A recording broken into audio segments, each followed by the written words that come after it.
Assalamualaikum warahmatullahi wabarakatuh. Baik, kali ini saya akan membagikan sedikit tips atau cara dalam menggunakan akun PMM ya. Ini untuk pendidik.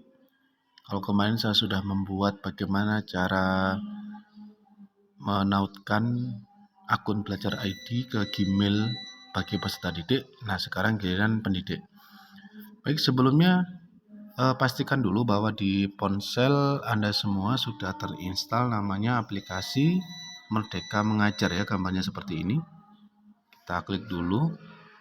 Nah, maka ini akan menjadi tampilan awal dari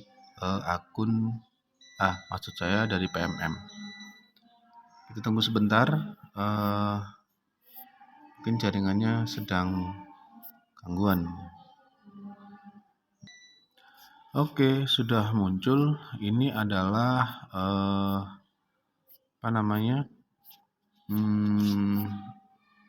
menu awal ya dari PMM. Di sini sebenarnya tanpa login pun kita bisa mengakses beberapa fitur ya. Kita coba satu-satu.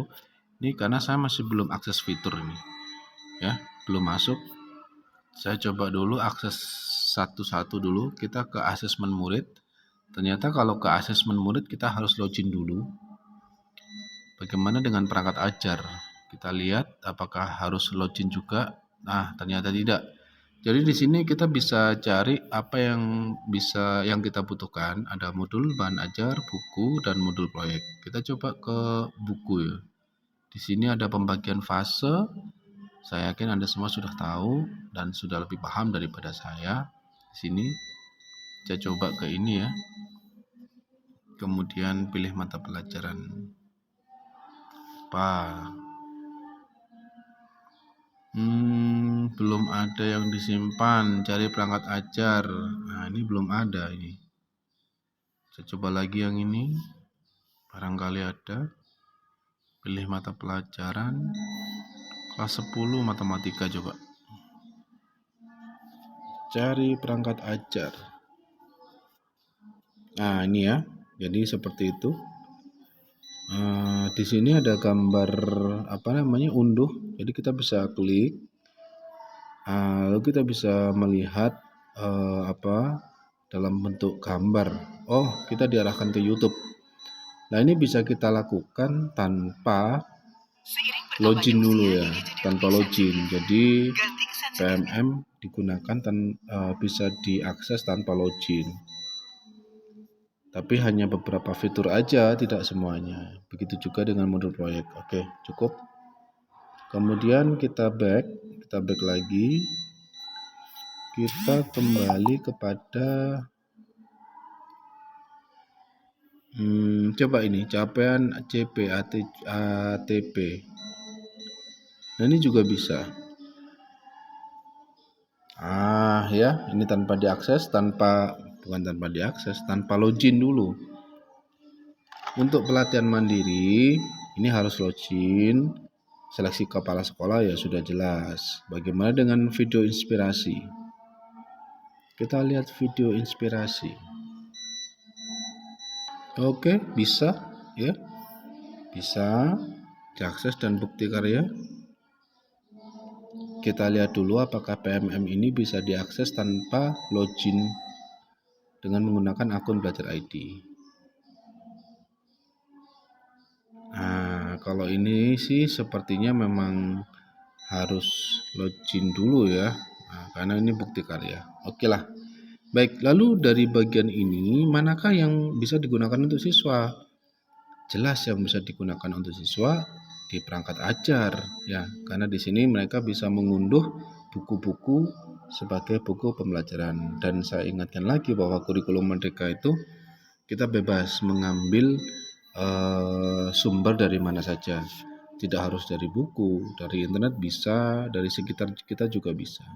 Oke, baik, saya lanjutkan lagi. Sekarang mari kita masuk dengan menggunakan akun belajar ID milik pendidik.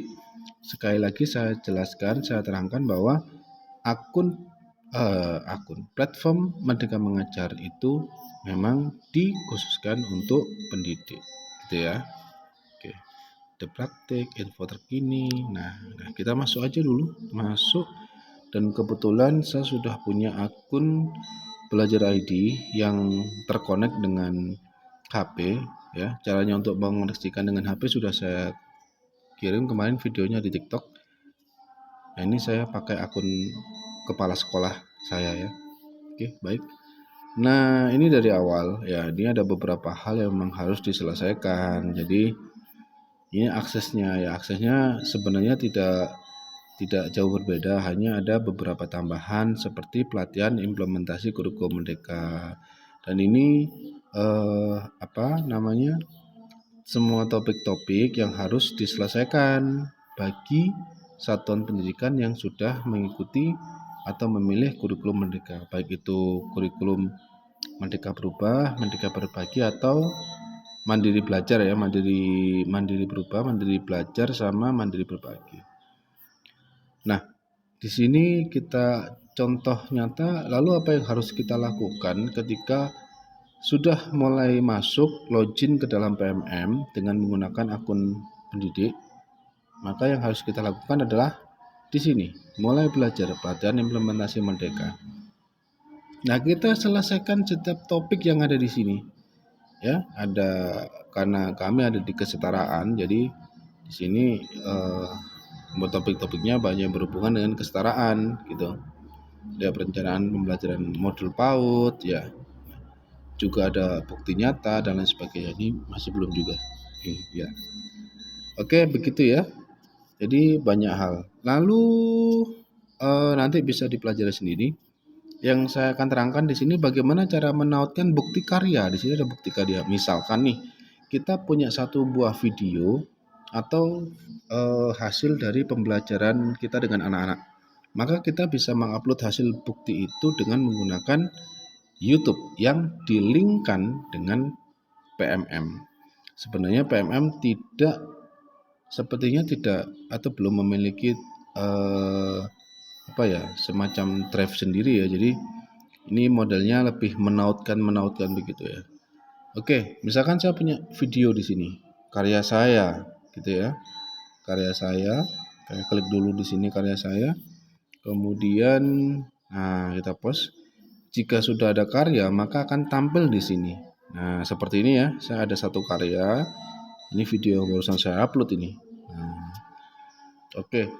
Jadi misalkan belum ada karya sama sekali, kita mau memasukkan satu buah video hasil karya saya, maka klik tambah karya Anda, kemudian pilih salah satu di sini, bisa artikel, bahan ajar, dokumen teknis dan lain sebagainya. Misalkan tidak ada di antara semuanya ini, kita bisa pilih lainnya. Nah, di sini ada dua, bukti karya itu diimport dalam bentuk dokumen PDF dan video. Nah, kalau video itu impornya dari YouTube. Jadi pakai link gitu ya. Kalau dokumen biasanya kita ketik dulu di Word, kemudian kasih gambar, kemudian dirubah ke PDF. Jadi bukti karya itu lebih enak kalau bentuknya adalah gambar sih, lebih kepada grafis ya, infografis. Nah, infografis itu lebih memudahkan kita atau memudahkan orang lain dalam membaca hasil karya kita. Saya jelaskan yang dari impor video dulu, impor video YouTube. Nah, ini sudah. Nah, saya sudah punya info video.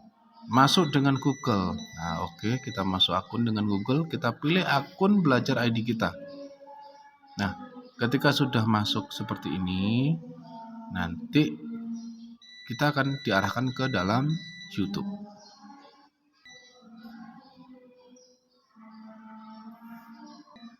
Nah, ini ya. Sudah diimpor 2.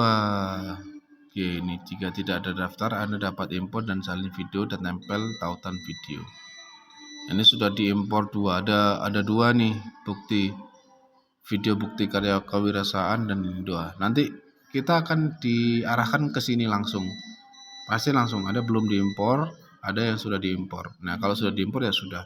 Kalau misalkan aja kita punya video tapi belum diimpor, maka dia posisinya akan ada di sini. Tinggal diklik langsung. Kebetulan saya sudah mengimport. Kita coba yang ini ya, impor dengan tautan, bisa apa tidak nih sepertinya. import dengan tautan. Oh, kenapa keluar sendiri? Buka PMM. Sepertinya ada ini, ada miss di aplikasinya ya, atau mungkin jaringan saya. Oke, kita coba lagi ke bukti karya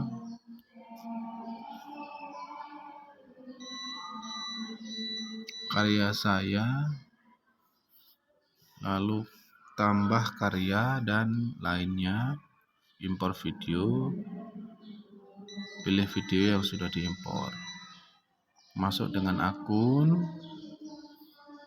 ini dan continue. Oke, sepertinya memang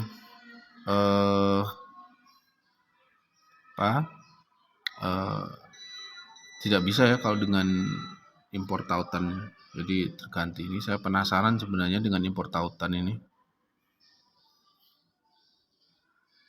Tautan YouTube. Nah, tuh kan jalan sendiri. Oke. Untuk sementara seperti itu cara kita menggunakan PMM, terutama untuk upload bukti video ya. Saya jelaskan lagi bahwa satuan pendidikan itu memiliki pendidik dan tenaga kependidikan yang masing-masing pasti sudah memiliki akun belajar ID-nya, baik operator, guru, tutor, ataupun yang lain yang terdaftar di Dapodik pasti sudah memiliki akun belajar ID. Nah, bagaimana supaya satuan pendidikan kita itu aktif di PMM? Caranya adalah kita sebagai pendidik dan tenaga kependidikan harus selalu dan sering-sering mengupload kegiatan atau mengakses PMM setiap hari kalau bisa ya. Jadi semuanya digantungkan kepada PMM, ide-ide kita, cerita-cerita kita, hampir sama dengan kita upload story di Instagram atau di Facebook. Seperti itu kira-kira. Semakin sering kita upload, maka semakin sering satuan pendidikan kita akan terlihat di luar sana. Begitu ya. Terima kasih. Sekian dari saya. Assalamualaikum warahmatullahi wabarakatuh. Salam Pojok Pamong.